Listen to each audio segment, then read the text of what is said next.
Je pense qu'il y aura un groupe spécifique de proches que j'appellerai et que j'inviterai. Bien sûr, ma famille proche, mes enfants, probablement mes beaux-parents. Je serai dehors, sur une de mes chaises à bascule. Je vais regarder l'océan pendant que tout cela se passe. À 57 ans, Thad Meyers envisage le jour de sa mort avec sérénité. Atteint d'un cancer en phase terminale, il sait qu'il ne lui reste que quelques semaines à vivre, quelques mois tout au plus. J'ai été diagnostiqué fin novembre 2022. Donc ce que vous voyez ici, c'est un glioblastome de 6 cm. Un cancer du cerveau de stade 4 qui met beaucoup de pression sur mon œil, ma vision, ma capacité à penser et à travailler pendant la journée. Avec l'accord de 2 médecins, ce père de famille vient de se faire prescrire le médicament qui lui donnera la mort en quelques heures chez lui et au moment qu'il choisira. Je suis plutôt du genre à me battre jusqu'au bout.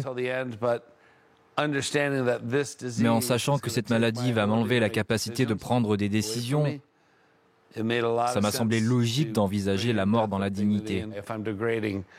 Et si je décline rapidement, que je deviens un danger pour moi-même ou pour les autres, c'est à ce moment-là qu'on commencera à rassembler tout le monde et à dire « Est-ce que c'est le bon moment ?» ou bien en fonction de la douleur que je ressentirai. Car depuis 3 ans, il souffre de migraines extrêmes qui vont encore s'aggraver à mesure que la maladie progresse.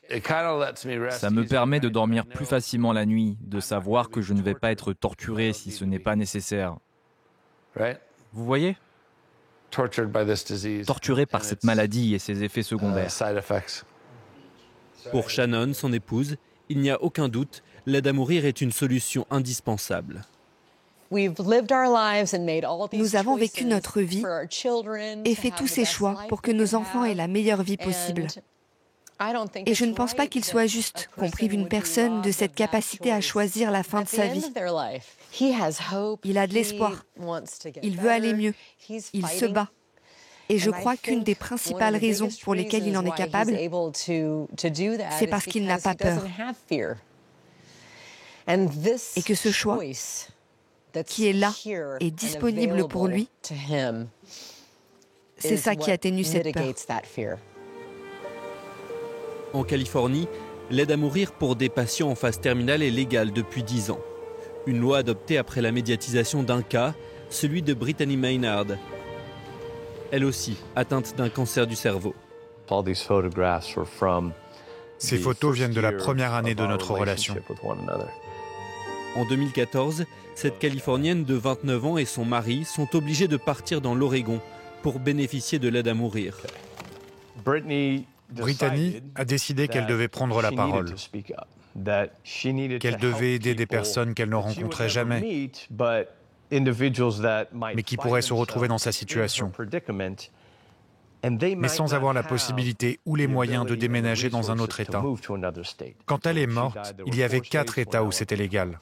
Nous en sommes maintenant à 12, et c'est un vrai succès.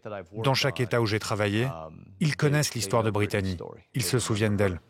Depuis la mort de son épouse, Dan a consacré son temps à faire passer des législations similaires dans différents États. En Californie, où la loi n'était que provisoire, il a encore récemment plaidé pour renouveler ce droit à mourir dans la dignité. Après 10 ans de bataille, il réfute les arguments des opposants qui craignent des dérives. Quand vous adoptez cette loi, cela ne signifie pas que plus de gens vont mourir. Cela signifie simplement que moins de gens vont souffrir. Et une fois que cette loi est passée, eh bien on se rend compte que, vous savez quoi ? Le monde continue de tourner. Tout fonctionne. La loi, les garde-fous, les protections qui sont en place, tout cela fonctionne. En 2023, l'aide à mourir a été utilisée par 884 Californiens, moins de 0,3% des décès. Chez les médecins qui peuvent faire valoir une clause de conscience, il a pourtant fallu des années pour que la pratique soit acceptée. Le docteur Ryan Spielvogel a été l'un des premiers à accepter de prescrire le médicament. Avec le temps, il est devenu un fervent défenseur de la loi.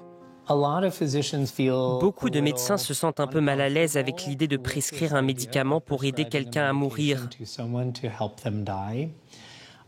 jusqu'à ce qu'ils aient un patient ou un proche concerné. J'ai vu beaucoup de personnes passer de « je n'y suis pas favorable » ou « je ne sais pas trop ce que j'en pense » à « c'est une option formidable qui devrait être disponible ». Je n'ai jamais vu quelqu'un faire le chemin inverse. Selon un sondage publié l'an dernier, seuls 25% des Californiens connaissent l'existence de l'aide à mourir. Un manque d'information qui contribue à une inégalité d'accès aux soins. Si nous attendons que nos patients en parlent, on sélectionne par défaut ceux avec qui on va en parler, et donc ceux qui vont y avoir accès. Et ce sont les gens qui ont l'habitude d'être plus affirmés dans leur vie, d'obtenir ce qu'ils veulent, qui vont en parler et en bénéficier. Et ce sera en grande majorité des personnes blanches et instruites.